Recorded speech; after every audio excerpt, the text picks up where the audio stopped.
I'm Nicole Guillaume with Guiding Echoes, and in this video I am going to tell you how I accidentally used the law of attraction to manifest my dream job when I was only 14 years old. It's coming up next, so stay tuned.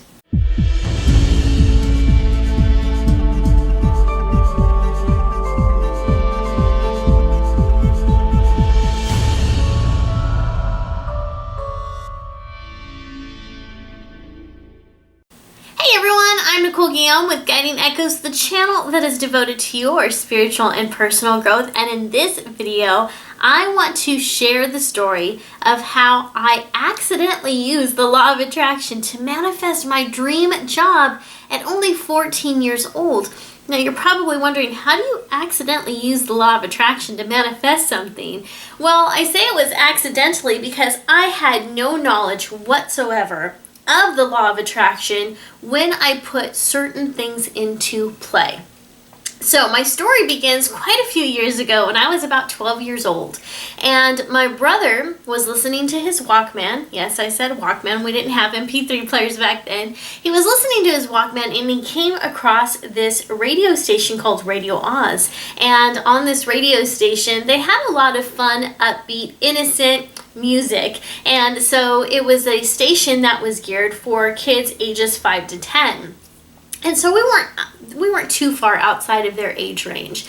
And so after my brother discovered the channel, he told my parents about it, he told me about it. Before you knew it, all of us were listening to Radio Oz. So my brother became pretty addicted to it. My mother and father enjoyed it, and I became obsessed with it. Like, I loved this channel. And I think one of the reasons I enjoyed it so much was because at the time, my parents wouldn't allow my brother and I to listen to regular music stations. They were very strict Christians.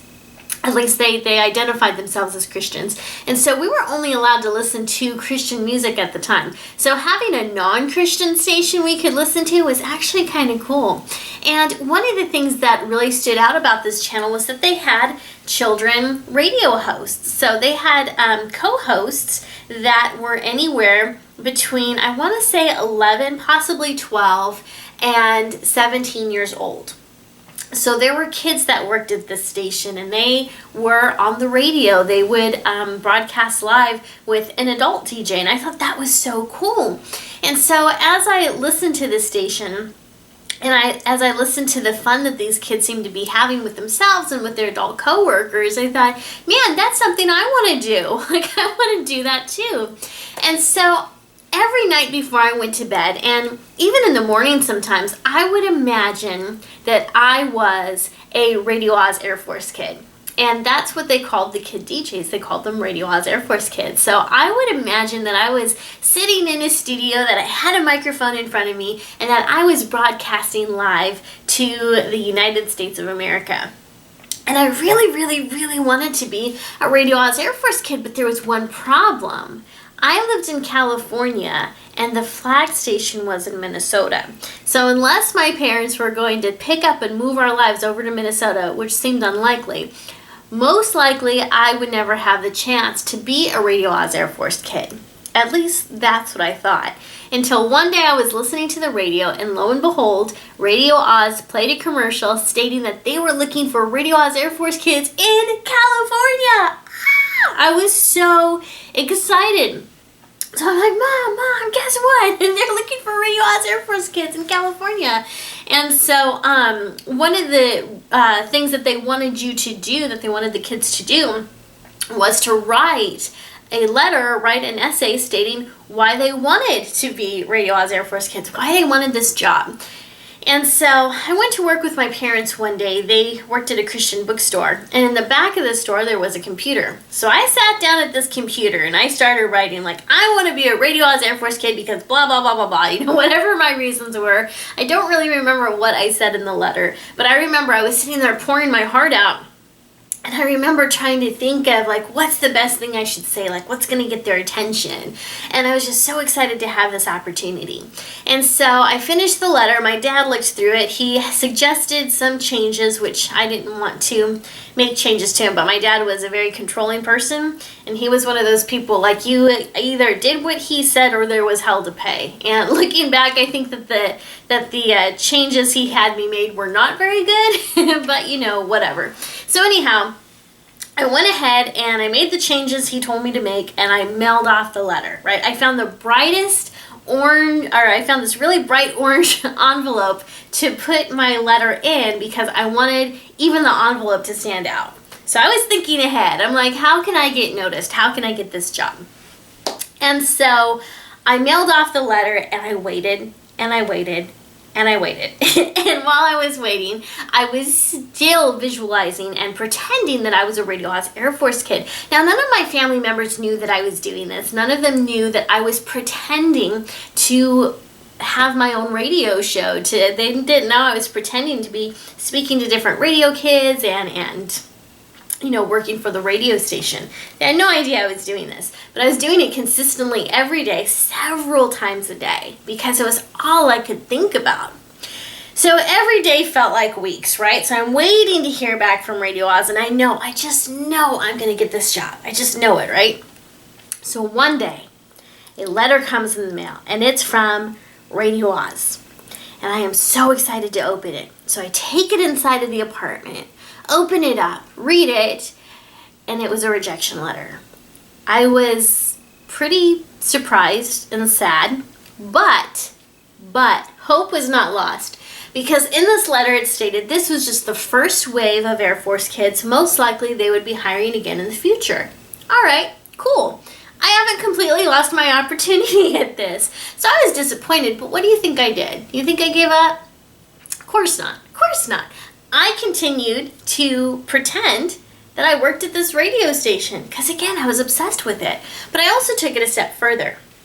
When I learned the name of the kids that had gotten this position, when I started to hear them on the radio, I actually wrote letters to them. You know, I was like, hey, it's great to hear your voice. Congratulations on the job. How do you like working there? You know, so I started sending them really fan mail. And the other thing I started doing was whenever my parents would agree to it, I would go visit Radio Oz at these different events they were setting up. Because they would usually have booths at different fairs and carnivals and things like that. And it was really fun to go visit them because they had an awesome kick-ass booth. I loved visiting them, and I loved meeting the Radio Oz Air Force kids and other personalities that were involved there. And so I started to get to know them. I would call the station. I was building relationships. I was calling the station, the flagship station in Minnesota too. So I was really, really building those relationships with both of the stations. So one day, listening to the radio, and what do you think I hear? I hear the broadcast. I hear the commercial stating that they are again looking for Radio Oz Air Force kids. Now this part is really cool. They are holding in-person auditions practically down the street from where I was living at the time.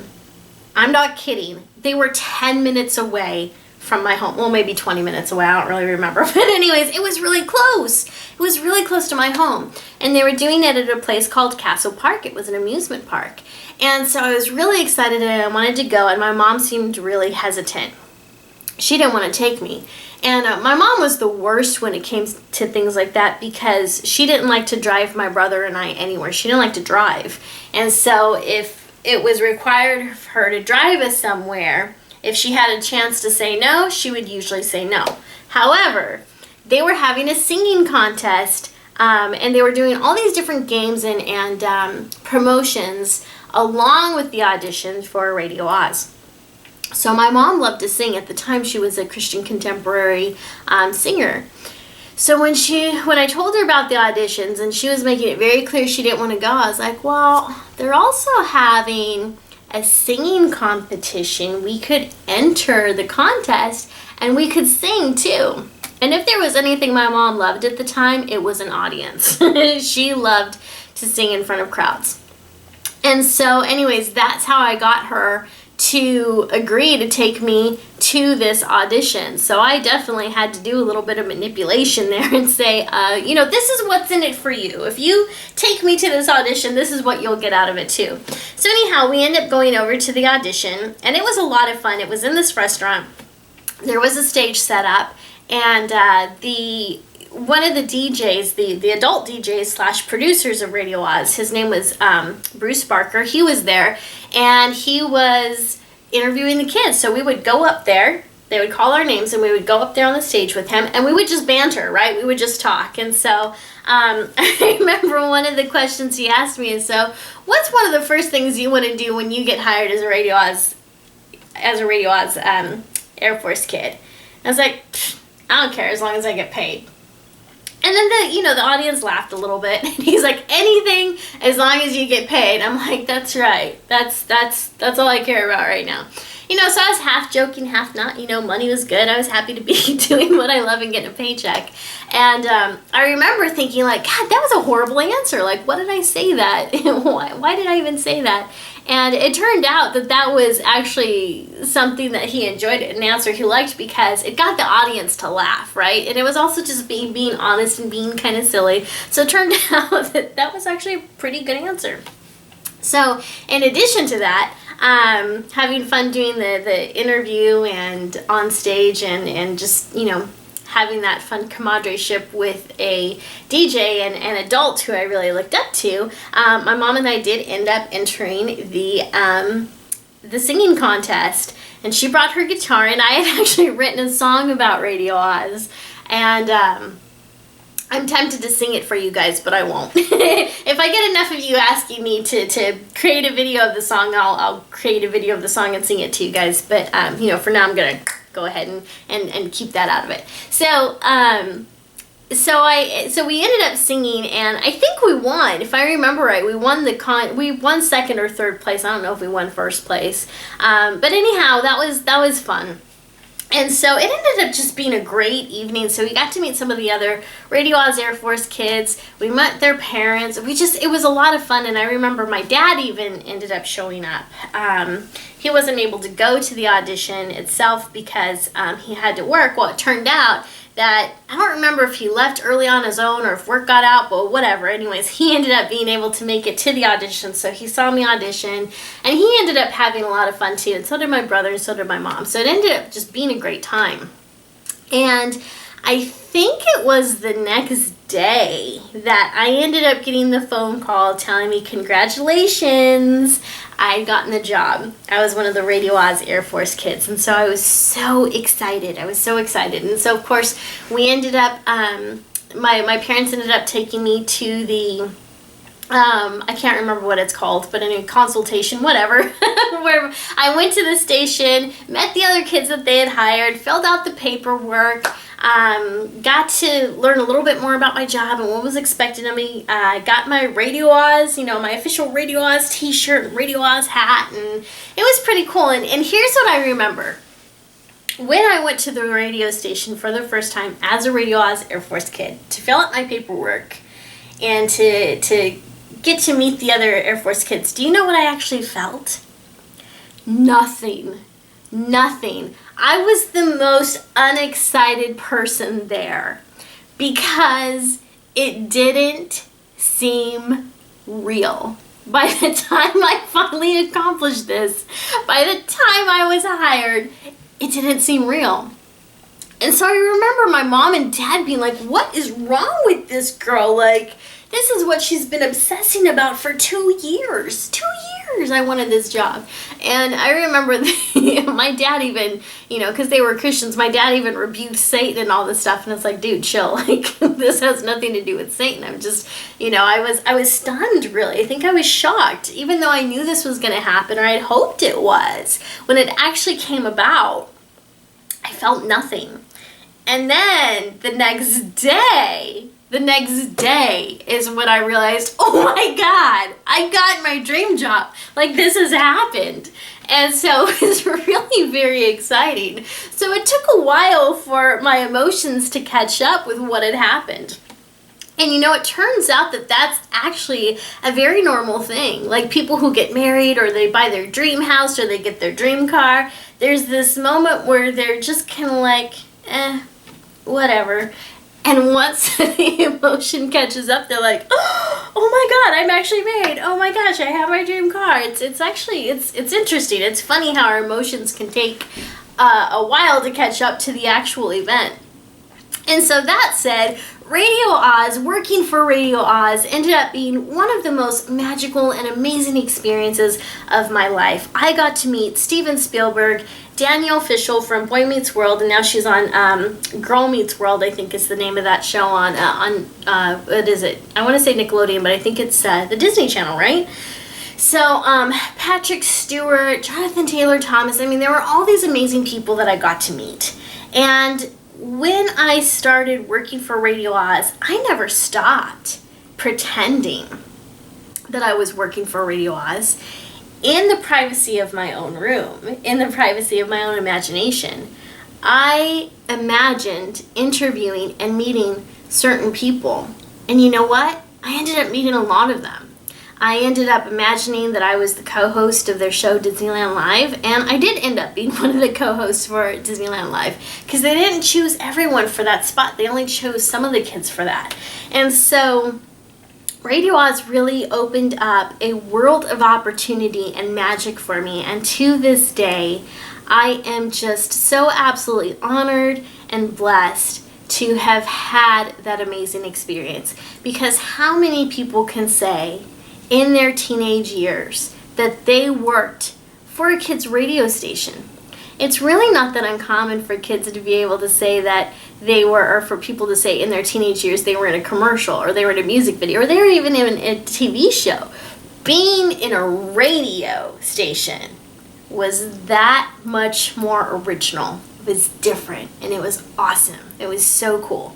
And so a lot of the skills that I have today are a direct result of the skills and knowledge that I acquired from my days at radio. And it's also why I love marketing so much, because I worked pretty closely with the marketing and sales team at times. And, I was one of those kids that wasn't just on the air, and I wasn't just interviewing celebrities. I was also going out there every other weekend to these different events, standing at the Radio Oz booth and meeting the audience and talking to people. And let me tell you, I loved it. I loved it. There were times when it was boring, right? There were times when these events were so boring because no one was showing up. But when people showed up, and when people recognized your voice, and when they wanted to learn more about what you do or more about the radio station, and you're able to talk to them about what you love, that was magic. That was amazing. And I think to this day that's still something I'm trying to recreate in my life, because it was so fun. It was so fun. Now, if you've been paying attention to the story, you have probably noticed little breadcrumbs in which I talked about certain things that I did to manifest this amazing job that fall right into alignment with the different things you may have heard about the law of attraction. Now, let me be clear in stating that I had never heard of the law of attraction or the principles that I had put into play when I manifested this job, this dream job of mine. And so I want to go ahead and break it down for you in case you missed them. And these are things that you can do in your own life. And guys, I have been creating and manifesting things for a very long time. And what I'm going to show you works. What I'm going to show you is how I ended up as a guest on the Dr. Phil show. It's how I manifested my first car and my second car. It's how I manifested my love life. It's how I've manifested a lot of different things, including this business, including Guiding Echoes and social media mystics. Now, I'll be honest in saying that there was a period of time where my manifestation seemed to get stuck. And, I think that's a video for another time. But in order for you to be able to manifest and create what you want, there's this whole thing that needs to happen inside of you. There's this belief system you have to create that lets you know that you are capable of having what you want beyond a shadow of a doubt. You can absolutely create the life that you want. And I'm going to give you a little hint in saying that your environment is important too. So the people you surround yourself with have to be your allies on this. If you are around people or a specific person who's constantly telling you that you can't have what you want and that you're going to be a failure, guess what? All of those start to turn into beliefs that become deeply embedded in our subconscious. And then, before we know it, we're having to fight those beliefs in order to move forward. So that said, I want to give you the game plan that helps me to manifest what it is that I want, and the game plan that helped me to manifest my dream job. So the very first thing that I did was made the decision on what I wanted. Okay, I knew beyond a shadow of a doubt that I wanted to be a Radio Oz Air Force kid. I heard them on the radio, seemed like a lot of fun, and I said, hey, I want that too. I want to try that. And so that is the first part in manifesting, is deciding what it is that you want. Second, I pretended as if I was a Radio Oz Air Force kid. I imagined that I was in the studio. I imagined a microphone in front of me. I imagined talking to my co-hosts. I imagined we were live on the air. So I had set up this theater in my mind where I was the star and I was doing exactly what I wanted to do. So the visualization process is very important when it comes to creating what we desire and manifesting what we want. So the second step, again, is visualization and imagination. It's imagining what you want as if you already have it. So live in that space. Create a theater in your mind. Pretend that you have it. Pretending isn't just for kids. It's for adults too. If you want something, pretend that you have it. It's amazing how well this works. The third thing I did was write down why I wanted this dream job.